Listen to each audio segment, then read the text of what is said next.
James Banks joins me from Camp Bastion. James, tell us more. Well, yesterday I spent time with the Two Rifles Brigade Advisory Group, who are based in Camp Goresk, just outside Mob Price.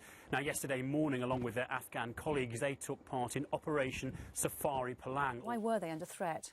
Well, this is all part of the government's attempt to crack down on benefit cheats. They wanted to replace the existing disability allowance with a new personal independence payment. And by doing so, they wanted to reassess all those that were receiving benefits and to ensure that only those who genuinely need the support are getting it.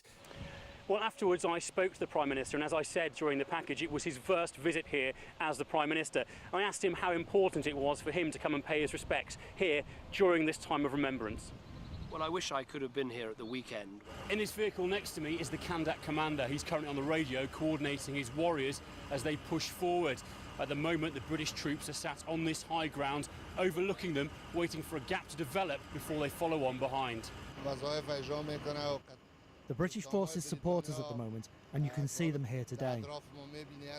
But we planned this operation independently, and we're conducting it independently. It's good to have the British support here, just in case we need it.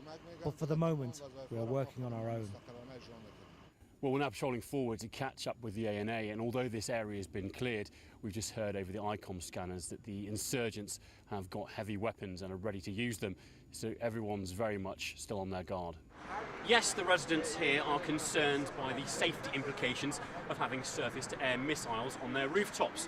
But what's angered them the most is the perceived lack of engagement by the MOD. They feel ignored and overlooked, and for them there are many questions that remain unanswered. Well, the message from the RAF today is definitely one of education to civilian pilots.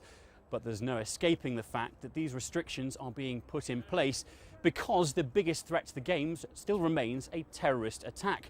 So fly into the restricted airspace without permission and you could have one of these bearing down on you. Since leaving Greenwich Park, the Pedal to Paris cyclists have ridden almost 300 miles. Shortly they'll arrive here on the Champs-Élysées, and when they do, this famous cobbled street will be closed to the public, and they'll be escorted to their finish line next to the Arc de Triomphe.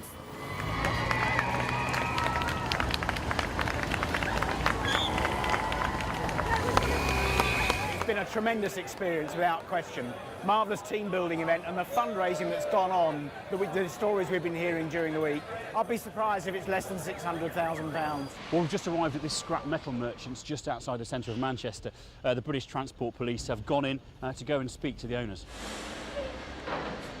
It's very much intelligence-led, and we rely on people and members of the public helping us out, but also we rely on our knowledge from investigating these types of crimes to take us to certain scrap yards and to know what to look for. Clearly in the scrapyard there's a lot of metal to go through, but the guys from Smartwater, using special UV torches like this one here, can go around the metal, shine the UV light on panels such as this and see whether they might be stolen or not. Mr Justice Hedden Cave found that the impact would be minimal, it would be in accordance with the law, and it would not affect their human rights.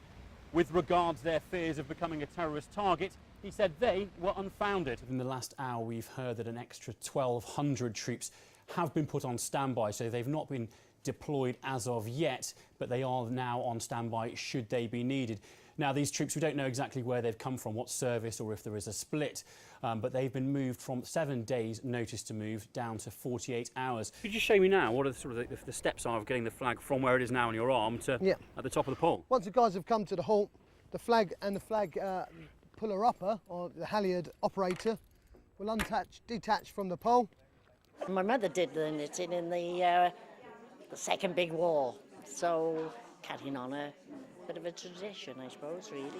Tina's campaign has now caught the imagination of knitters throughout the UK.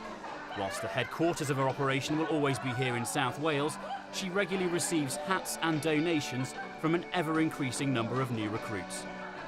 What started off as a campaign to knit 500 woolly hats for Welsh soldiers has over the last 12 months gone from strength to strength. Tina and her army of knitters have now made over 4,000 woolly hats, keeping many a soldier's head warm on a cold Afghan night. James Banks, Forces News, South Wales.